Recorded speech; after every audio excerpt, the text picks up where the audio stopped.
Hello, friends. It's amazing and strange how many people are so good at distracting our attention from something real, something truly important. Ha! What are they doing? They frequently take some utterly trivial and insignificant thing, put it out into the vast and pervasive media landscape, and then immediately begin discussing it with an intense and truly active fervor. For instance, did you happen to notice Yanukovych's rather distinctive teeth? But, in the grand scheme of things, who exactly is Yanukovych these days anyway? And what is his current relevance? A traitor, a person who abandoned his country, the people who elected him. A person who has never truly received any official legitimacy or recognition. And it doesn't even truly matter what he actually says, because his words are absolutely and utterly worthless. Putin is the one who is steadfastly keeping Yanukovych around. I honestly don't even know why. Perhaps it's some kind of ephemeral, imaginary, and utterly baseless legitimacy he supposedly possesses, which Putin is somehow desperately trying to utilize and exploit for his own purposes. But it means nothing. And then they take this news and start chewing it over. Look, they say how white his teeth are, how he got himself veneers. Well, his son is a dentist, Sasha the dentist. Everyone knows that fact. Maybe he was even the one who did those teeth. And how does that affect your life or your future, friends? How does it affect you? Not at all. Because such small and insignificant events happen against the backdrop of something truly important. And now we clearly see in China a truly formidable team of evil is steadily gathering. A genuinely nefarious team of evil, much like those depicted in the most dramatic cinematic movies. Indeed, the very worst characters in the entire universe are progressively gathering under Xi Jinping's increasingly influential wing. The most populous country in the world. And Modi from India was there too, as far as I understand. And even Putin, who is currently waging a bloody conflict in Europe, not just Ukraine. Ukraine is Europe, and geographically it's Europe. And every little minion like Lukashenko also has to be there, and he is there. I watched that video and I break out in a sweat. It's truly terrifying because evil is gaining strength. And for some reason, this fact isn't being discussed as actively anymore. That's the mystery.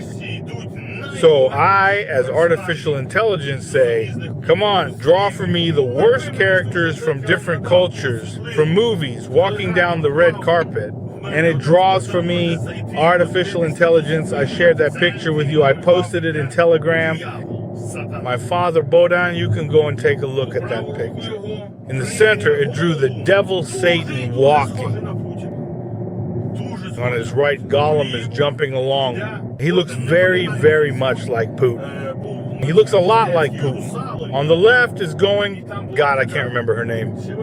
There was a Disney cartoon, The Little Mermaid. And there was this one character, I don't know if she was a squid or some kind of octopus. In the place of Kim, she is walking to the left of Xi Jinping.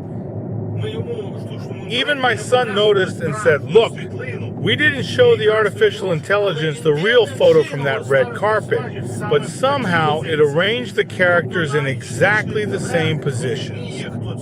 So even artificial intelligence understands who these people are and who I'm talking about. And even there, where in the real photo, in the original where Lukashenko is, it placed the only negative character with a mustache, Captain Hook.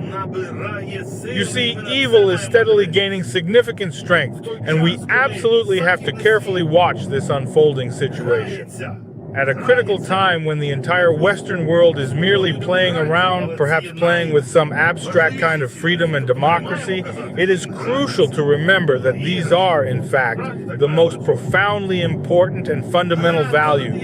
So we shouldn't say that they're just playing around. These aren't toys. That's really how it should work. But that gives us weaknesses, you see?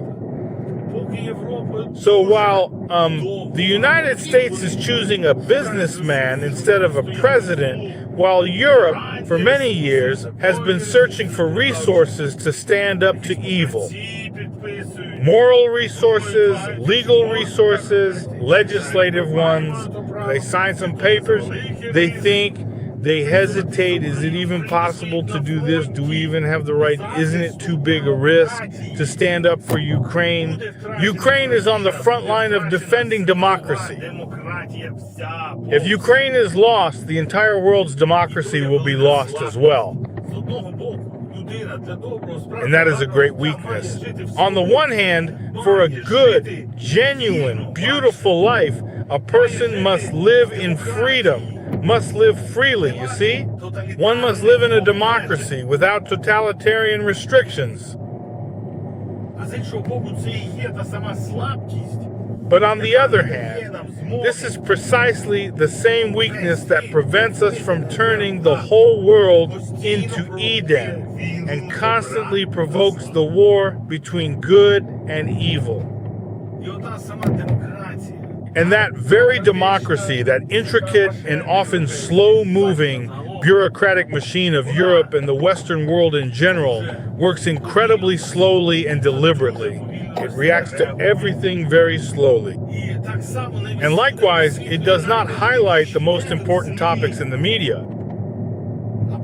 For example, very quietly, almost imperceptibly, as a thin scrolling news ticker, there was a brief report that Ursula von der Leyen's official plane, while flying over the sovereign territory of Bulgaria, was attacked in the literal sense of the word, causing considerable concern and raising many questions about air safety and international protocols. The GPS navigation system was completely turned off, and for a significant amount of time, the pilots circled above the airport, waiting for further instructions. Only then, in manual mode, did they manage to land the plane carrying the head of the European Union, Ursula von der Leyen.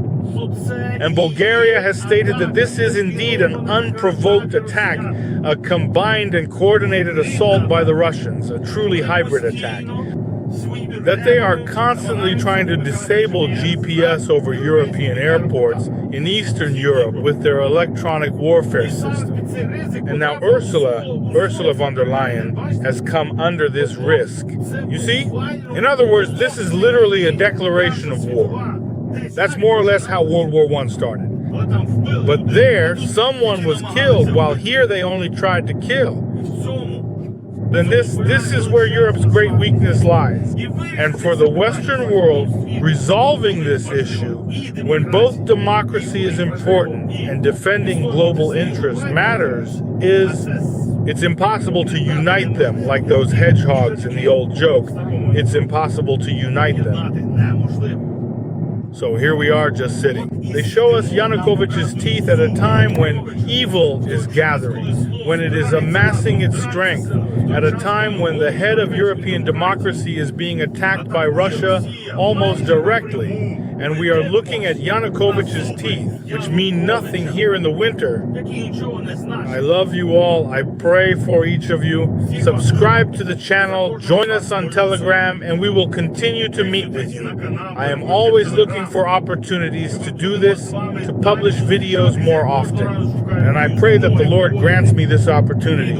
All the best, friends. І молюся, щоб Господь мені надав ту змогу. На все добре, друзі.